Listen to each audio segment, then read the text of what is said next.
So, yun mga ka-dev, meron tayong lesson for today about HTML. So, ano ba ang HTML, no? Context lang dito. Ito ang Hypertext Markup Language. Parang isipin nyo na lang ito yung example sa image, no? Meron tayong structure, mga dingding, sahig, bubong, no? Tapos ang CSS naman natin, yung pintura para magpaganda. Tapos ang JavaScript naman para magpagana ng mga kuryente, tubig, at iba pa, no? So, punta muna mo tayo dito sa HTML. Bali, ang HTML dito ay hindi siya programming language, no? So, ibig sabihin, wala siyang logic, wala siyang if-else. Basta kung ano lang ang nilagay mo dyan, yun lang talaga, no? Wala siyang makitang error, something, ano pa. So, tara, simulan natin. Dito mga ka-dev is gumawa na ako dito ng folder natin na tutorial. Kayong bahala kung saan nyo gusto ilagay yung HTML nyo or project. So example, gagawa na akong folder muna. HTML. So importante pala dito mga ka-dev is mag-install na kayo ng ng tawag dito, VS Code. Visual VS Code. So, ito ang VS Code natin, no? Download muna kayo na ito mga boss. Then, yun, kapag napag-download na kayo, tara, simulan na natin. So, dito, open lang natin to ulit. Then, open terminal. So, type natin code dot. Shortcut to para kung saan folder path kayo, automatic mag-open siya. So, bali ito yung lumabas na yung tinype natin siya, yung VS Code, yung Explorer niya, HTML. So, bakit HTML? Kasi nasa loob tayo ng HTML. So, ngayon, simulan natin gumawa na muna ng file. Index.html. So, yung index dito, kahit ano ilagay nyo dyan, no? Basta ang extension natin, .html. Pero ang pinaka-common is index.html. So, ano bang meron sa loob ng HTML muna? Una, meron tayong doctype. Doctype HTML. Op. Yan. Bali, ang doctype natin is yung ito ay HTML5 na, no? So, pangalawa, HTML tag. So, example, ito na yung pinaka foundation natin, yung bahay natin kanina sa image, no? Tapos, meron yung kasunod na head. So, save muna natin. Then, open muna natin, no? So, mas maganda mga ka-dev, install tayo ng extension live server para automatic kahit kapag save natin, nagre-refresh agad yung page natin dun sa browser, no? So, pag na-install nyo pala yung extension na yan, mga ka-dev, bali ito lalabas tong go live sa baba, no, kung nakikita nyo. So, pindutin lang natin tong go live. So, lalabas to, no? 5,500 yung port niya. Tapos yung path natin. Tapos yung file name. Tapos yung extension na ginawa natin sa VS Code. So, yan. Paano ba to i-split? Tignan natin kung na-split ba to. So, yan. Tara, simulan natin. Bali, naputol tayo dito sa head, no? Bali, sa head, meron niyang sa loob na title. Bali, ang title na to, boss, dito siya naiiba, no? Sa browser head, sa tab, no? Example, HTML. So, kung pansinin nyo, kapag nag-save, automatic, nagre-refresh agad yung browser natin dito. So, ito yung title natin, HTML. So, sunod dyan, meron body. Yung body, ito yung mga nakikita nyo sa loob ng browser, no?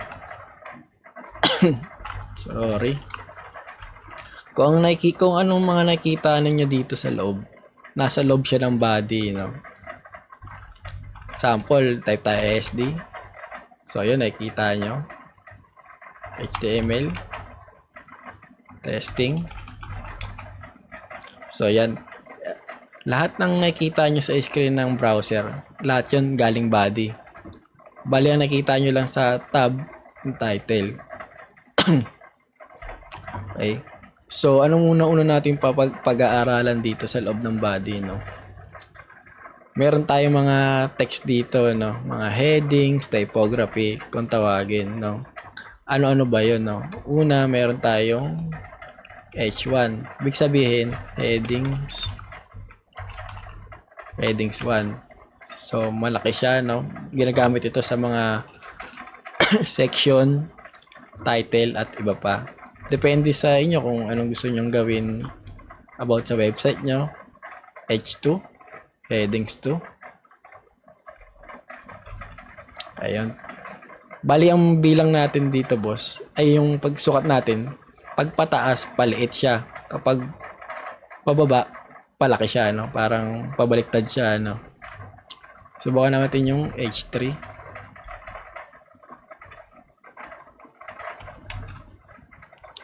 Hanggang H6 lang to. H6.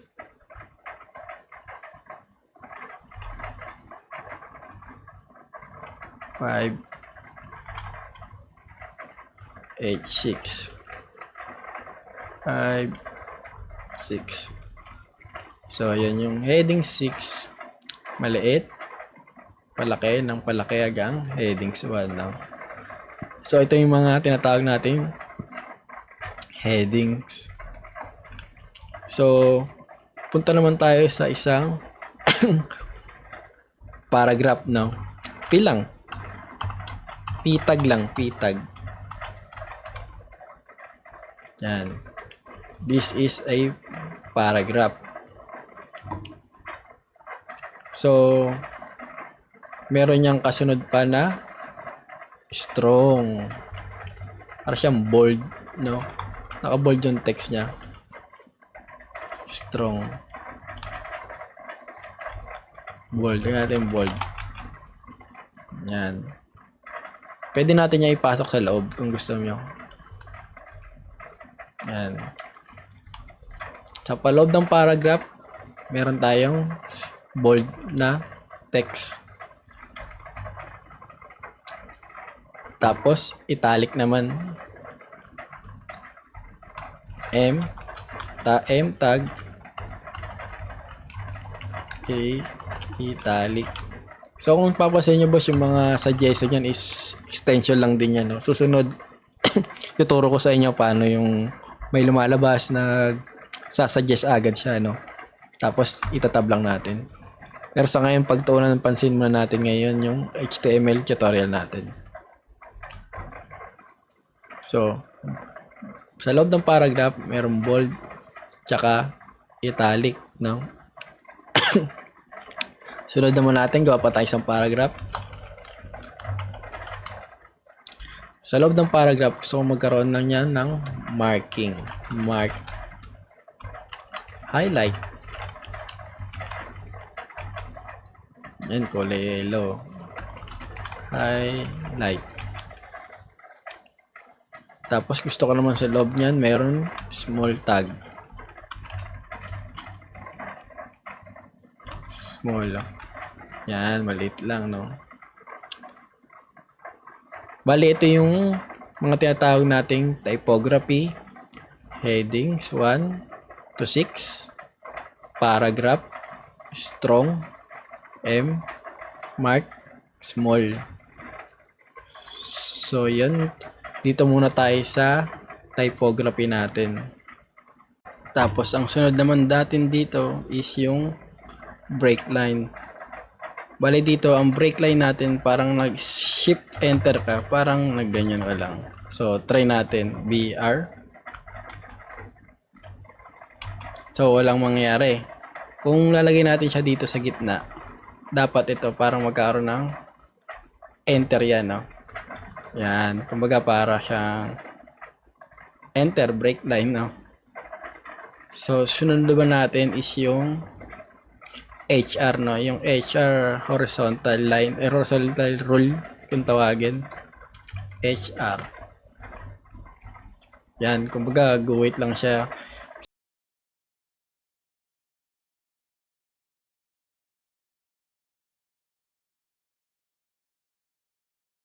Paste mo lang yan.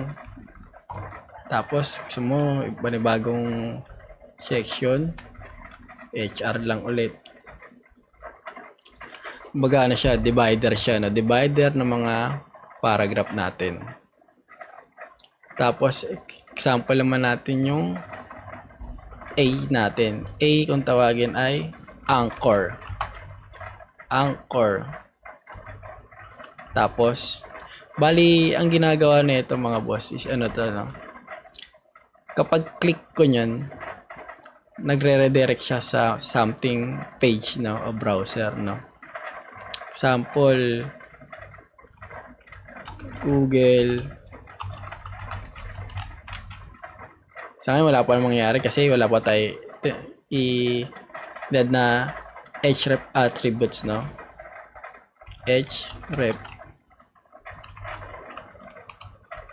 So, yun. So, pag-click natin to mga boss na merong href, dapat pupunta siya dito sa google.com, no?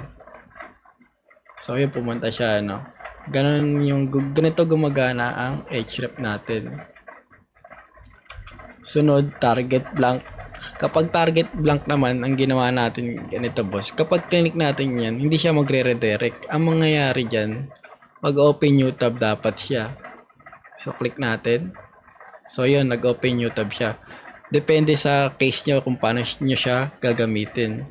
Kung may target, kung wala, redirect, new tab, something ganun. Okay.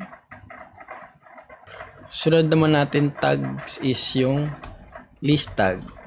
Pangalanan natin to, no, ng mga comment. Typography. Comment natin. Dito natin siya lagay. Tapos, ang sunod naman natin ay list. Ito yung mga nakita nyo may bullet, tapos may number sa gilid, no? Example dito, gawa tayo, no? Ang una muna natin is UL tag, yung pinaka-parent nila. Tapos, LI, mga child nila, child ng UL.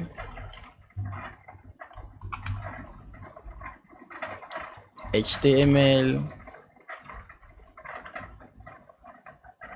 Copy natin. CSS. JavaScript. Dapat kapag sinave natin to, meron lalabas dyan na naka-bullet, no? Naka-list. So, yan. HTML, CSS, JavaScript. Bali, ang tawag dito mga boss is unordered list, no? Unordered list. Comment natin. Yeah. Meaning ng UL, unordered list. So, sa LI naman ay list item. List item. Comment natin. Okay, ulit. Unordered list, list item. So, ganyan kapag bullet ang gusto yung gawin. Pangalawa naman is yung instead bullet, number ang papalabasin natin. So, gagamit tayo dito ng order list imbis na unordered list. So, paano ba yun? Ulit tayo ng tags na OL. Ang meaning, order list. So, sa loob niyan, meron ulit tayong list item. Same lang sila, no? Copy natin, paste natin.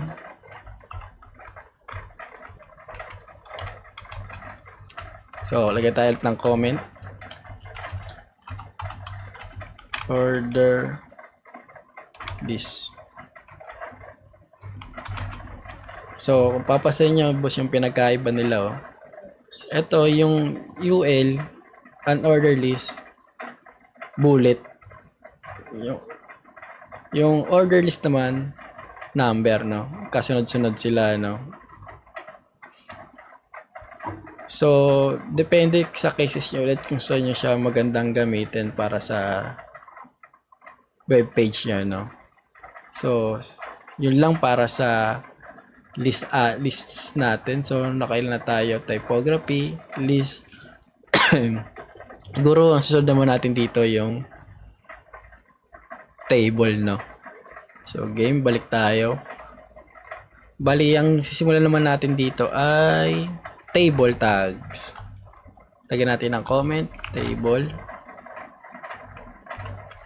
So, ano ba yung tsura ng table? Yung tsura ng table para siyang, nakita nyo na to, para siyang Excel. Ganon din ang gagawin natin. Gagamit tayo ng table tag. So, ano-ano ba yung mga tags na yun para mabuo natin yung ganong design, like Excel, Google Sheet.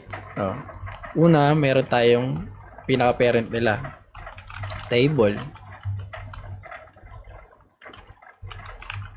Ito, table. Ay nako. So, sa loob ng table, mga boss, meron yan tinatawag na T-head. T-head. Table head. Ito yung mga nasa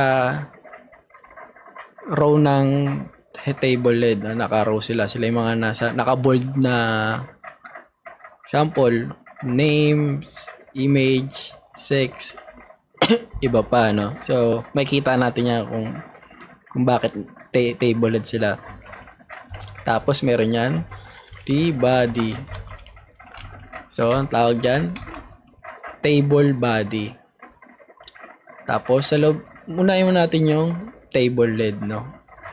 Gawa tayo ng sa pantag. Sa loob niyan, kailangan required ng TR. Ang siguro example natin dito ng mga gawa tayo name. Tama yung name. Sa loob ng TR, meron niyang TH. TH. Ba itong mga correction kasi ito panira. TH. Table head. Table head. Table row. Table header. Table header, ito yung mga column na sample, name. So, meron tayong labas na name. So, dapat sa baba niyan, sample ng natin, gawa ulit tayo dito ng example niya, no? TR TD table data kung tawagin. Dyan do. So, meron na tayong Jando, no? So, gawa pa tayo ng isa. Copy natin to. Jane Do. Si Jando, tsaka si Jane Do. Dapat ito, mga boss, yung table dito magkatapat sila, no? Yung TR, ito siya lang yung TR niyang buo. Bali yung niyan, table data lang nito, name. Ito yung mga table data niya, no, sa isang TR. Ngayon, kung duduktan mo pa ng marami yan, kailangan mo ulit mag table row. Para yung mga data niya, pababa. Table row. Gets ba yun? Si Jan Do meron table row. Si Jane Do meron din table row. So ngayon, gusto ko lagyan to ng age, yung name. Copy natin to. So ng age. Ngayon, saan natin lalagay yung name? Ay, yung age. Dito rin sa isa, sa baba ng ni Jando. Oh, 30. 30. Oh, ito sira. So, yan.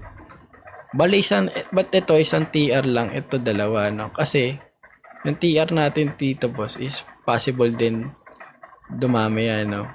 Pero sa ngayon, isa lang kasi sa TR natin meron name, age, tapos sa table body naman natin, table row, isang data to, isang hilera yan, table row. Pangalawa, isang row ulit. Para maliwanagan tayo, gawa natin isa pa ng increment. Increment number. 1, 2. Wait, ba yan? Copy natin. Paste 2. Bali nasira, no? Kasi kulang tayo dito ng isang TH. Kapag di tugma dito mga boss, masisira yung table display nyo. Dapat tugma sila, no? Dapat magkakamatchan sila. TH number, yan. So, yun. Gets ba mga boss, mga dev?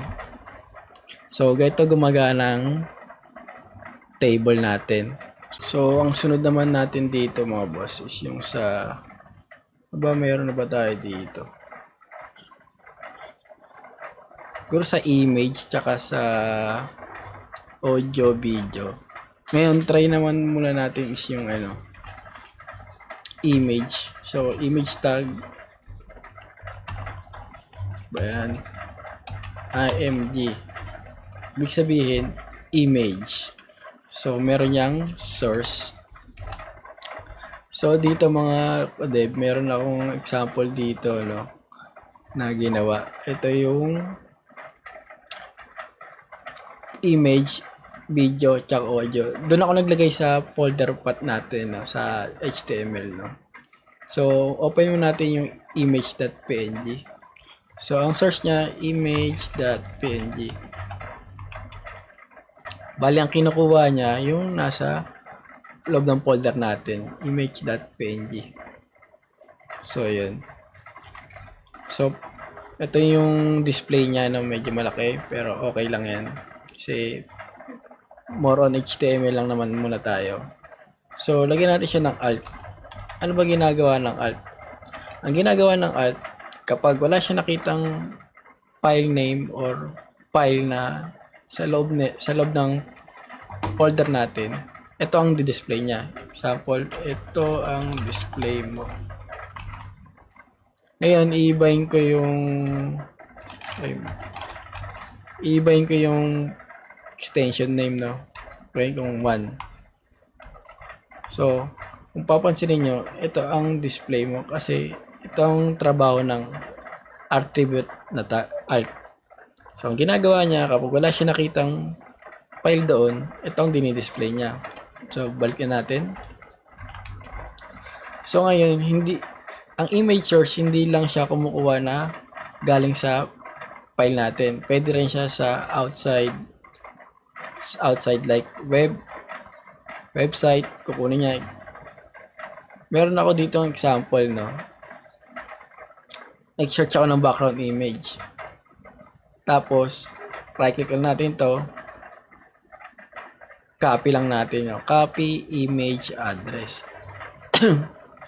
So, dapat kapag bukas ko, ito yung lalabas, yung pinaka-image niya, no. Dapat ganito lagi ang lalabas. Hindi pwede ganito, no. Copy link address. Hindi pwede yung ganyan kasi hindi niya ma-detect na file yan, no, na image, no. Kung papansinin niya sa kuha natin naka.jpg siya, no. So kailangan ng image tag yan, no. So copy natin to, paste natin.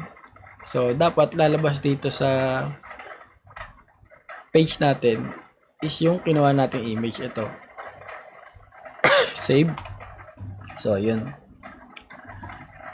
Pwede kayo kumuha sa ibang website pa, no? So, ngayon, balik na natin siya ulit sa original. So, ayan. Then, ang pangalawa naman natin is yung video natin, no? O kaya yung audio muna. Audio.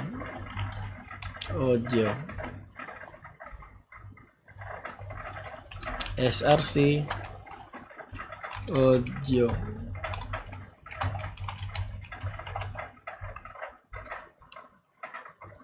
So, tanggal natin yung controls muna. So, kung papansinin nyo, wala nangyari, no? Hindi na display, no?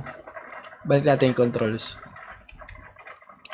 So, kailangan natin tong controls kapag magdi-display na ng audio kasi pag tinanggal natin to, wala siyang madi-display niyan. Kasi wala siyang play button, pause button, something ganun. Kasi si browser ang nagkakreate nun. Pwede tayong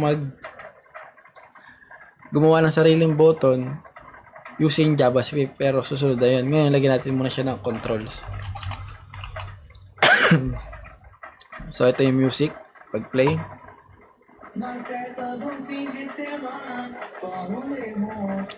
So, pwede din natin siya lagyan ng autoplay. So, kapag refresh, dapat pag-autoplay yan. Katulad kanina.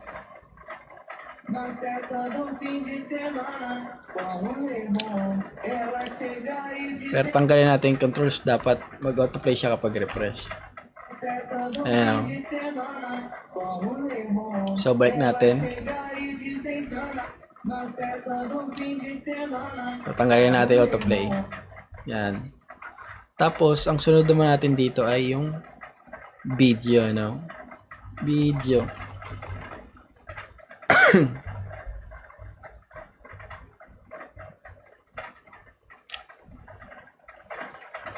Papait lang, naubo lang ako konti. Dito ang air source natin ulit, source video.mp4. So kung papansinin nyo, wala, no? Kasi lagyan natin siya ng controls ulit. So meron tayong play button, may BR lang tayo, break line para BR. Yan, para naka break line sila, hindi sila dikit-dikit. So play natin, ito yung video.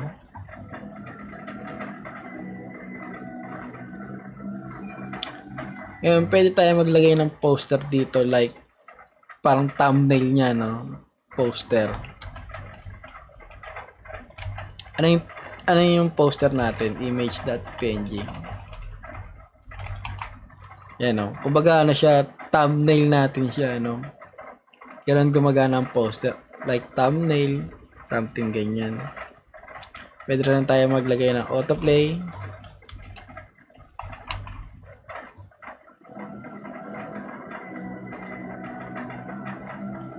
Muted. Walang boses. Automatic mute. So, yun. So, back natin. Yun. So, ganito gumagana yung image, audio, video natin. Simple lang, di ba? So, lagyan mo natin ng comment. Image, audio, video. Nice. Ano naman sunod natin? Siguro ang sunod naman natin ay yung form naman, no? So, mga ka-dev, punta naman tayo dito sa form and inputs natin, no? So, ito yung mga napapasin nyo na nakikita nyo sa login. Meron input field, tsaka button, no? So, tara, simulan natin dito sa form tag. So, kailangan natin sila i-wrap dito sa form kasi dito manggagaling yung mga function natin sa susunod na JavaScript para makuha yung mga in-input sa loob ng text field. So, meron tayong label. Simulan natin dito sa name. Wala tayong name. Then, input. Then, ang type natin dito, text lang. Kasi text lang naman ang name, di ba? So try natin. So zoom in. Lagyan tayo ng BR ulit, BR. So dito, kung papansinin natin, meron tayong name na ano dito, no? Name, na label, tapos input text, no? Lagyan natin siyang BR dito. BR. So yan para bumaba, no? Testing. So dito gusto ko lagyan natin ng placeholder. Ang placeholder nandito siya sa loob ng ano no, ng input feed. Kumbaga para siyang example na nadi-display no. Placeholder. Sample Jando. Yan. So, pero pag nag-type tayo, syempre mawawala yan. Kumbaga parang makita ni user na, ay, name pala to, ganito pala dapat. So, yan. Do. Yan, sa ngayon meron tayong label na name, input na text. So, ang sunod naman natin ay yung email. Wala tayo ng label, email. So, maglagay tayo ng BR.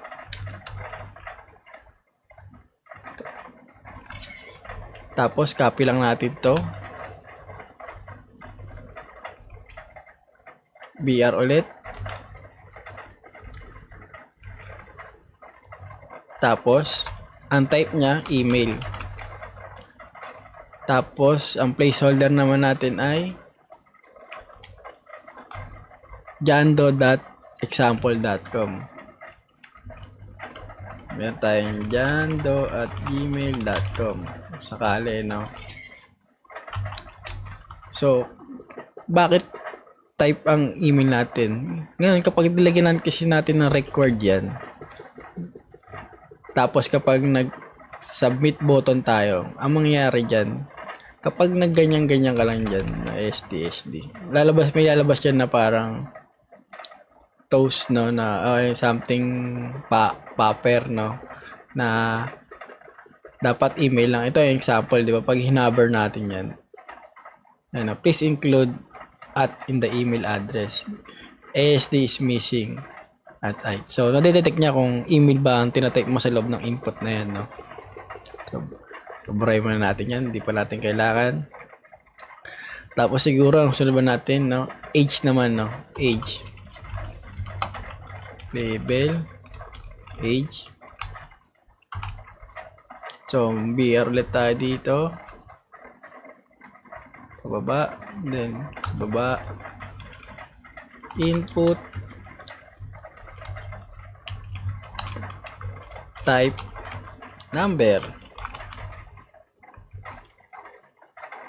So pansinin niyo meron siyang drop down up and down na button, no? Kung ilang age ka na, pwede ka mag-type na letter, bawal ang E. Pwede, no? Di ko alam bakit E, parang meron tong ibig sabihin, pero ang gagawin natin diyan susunod, dapat bawal ang mga E tsaka negative something, pero dahil type number yan, sa ngayon number muna ang ilalagay natin, pero susunod tatalakay natin yung mga pag number lang talaga, no? So lagay tayo ng BR ulit, BR. So meron tayong age, tapos password naman, no? BR ulit.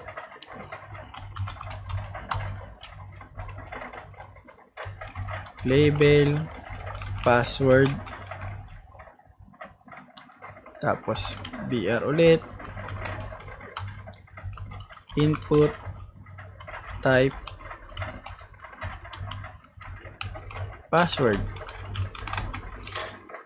Bakit i-type yung ano natin, ang input type natin ay password? Kasi pansin nyo kapag nag-type tayo, no, hindi natin nakikita yung tina-type natin. Pero dito sa text, dito, kita natin. Kasi, yung mga input type na yan, may kanya-kanyang ano, pinaggagamitan. No? So, ng password, email, number, color, sunod dyan, etc. Madami pa yan, no? Ngayon, dito muna tayo sa basic natin, no? So, ngayon, sa form natin, syempre, lagay tayo ng BR. Tapos, lagay tayong button. Tapos, submit. Thanks. So, meron tayong submit. Lagay pa tayo sa BR. Yan, para mas siya. So, meron din yan type. Ano ba yung mga type niyan? Type, submit, reset, button. Ang ano dyan, pagkapag form, submit ang ginagamit, no? Depende sa process na gagawin nyo. Pero kalamitan na ginagamit dyan is yung submit lagi. Kasi nasa loob tayo ng form eh. So, once na nag-submit tayo dyan, automatic kukunin ng form yan. Ngayon, dahil HTML pa lang ang ginagawa natin, wala muna mangyayari. So, bali display lang muna tayo ngayon. So, ngayon, ang form ganito, gumagana siya, no? So, lagyan natin siya ng comment.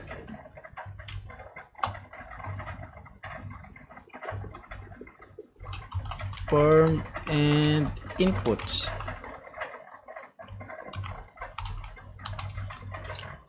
Yan. Sunod naman natin is, siguro pwede na tayo mag-dive sa CSS. Kasi, di natin kailangan ng lahat alamin siguro. Lahat. Kasi kailangan mo lang dito basic foundation, no? Button, paragraph, typography, mga table. So, yun. Kasi halos lahat di mo na magagamit. Pero, kailangan mo pa rin aralin kapag di mo alam o may nakita kang kakaiba. Try mo rin i-search, no? So, ngayon dito muna magtatapos ang ating lesson about HTML. Siguro susunod CSS na tayo. So, yun lang. Abangan nyo yung susunod nating lesson. Maraming salamat.